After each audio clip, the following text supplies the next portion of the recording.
ایک شخص موجود ہے، میں یہ واقعہ اس لیے سنا رہا ہوں، دین کی مجلس میں ابھی اپنی بات میں نے شروع نہیں کی، دین کی مجلس میں بیٹھنے والوں کے لیے مغفرت کے وعدے ہیں اللہ کی جانب سے۔ بنی اسرائیل کا ایک شخص ہے، اس نے اپنے تمام بچوں کو وصیت کی جب میرا انتقال ہو جائے میری میت کو جلا دیا جائے، جب جلا دیا جائے وہ میری اس راہ کو فرمایا جلانے کے بعد میرے جسم میں اس راہ کو پیسا جائے باریک طریقے سے، اور اس موسم میں جب تیز طوفان آئے، آندھی آئے، تیز ہوا چلے، اس وقت سمندر کے اندر اس راہ کو میرے جسم کی راہ کو بہا دینا۔ ٹھیک یہی کیا گیا، اس کا انتقال ہو گیا، اس کو جلا دیا گیا،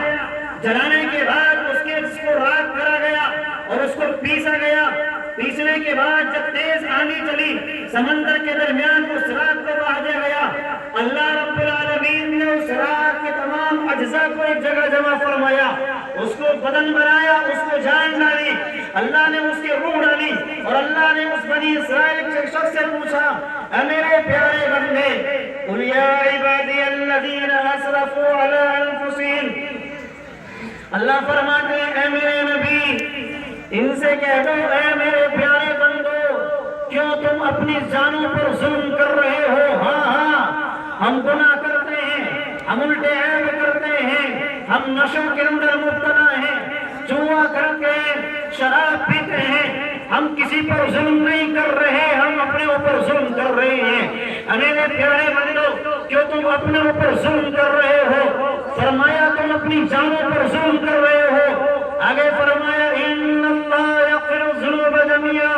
اللہ تمہارے تمام گناہوں کو معاف فرما دے گا، انہ هو الغفور الرحیم، یقیناً وہ بڑا بخشنے والا ہے، بہت زیادہ رحم کرنے والا ہے۔ تو اللہ نے اس بنی اسرائیل کے شخص سے معلوم کیا،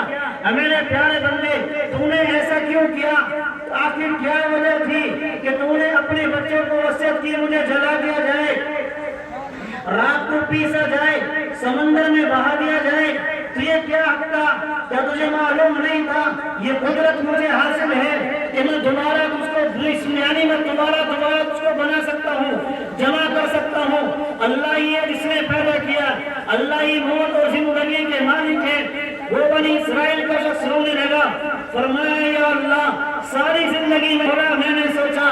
آپ کے سامنے حاضری ہوگی، آپ کے سامنے کھڑا ہوں گا، کیا منہ لے کر جاؤں گا؟ اے رب العالمین آپ کا خوف میرے دل میں تھا، آپ کے ڈر کی وجہ سے، شرم و حیا کی وجہ سے میں نے یہ قدم اٹھایا ہے۔ اللہ کو اس بندے کی ادا پسند آ گئی، اور اللہ نے اسی ادا کی بدولت اللہ کے نبی صلی اللہ علیہ وسلم نے فرمایا، اللہ نے اسی ادا کی بدولت اس بنی اسرائیل کے اس نوجوان شخص کی مغفرت فرما دی ہے۔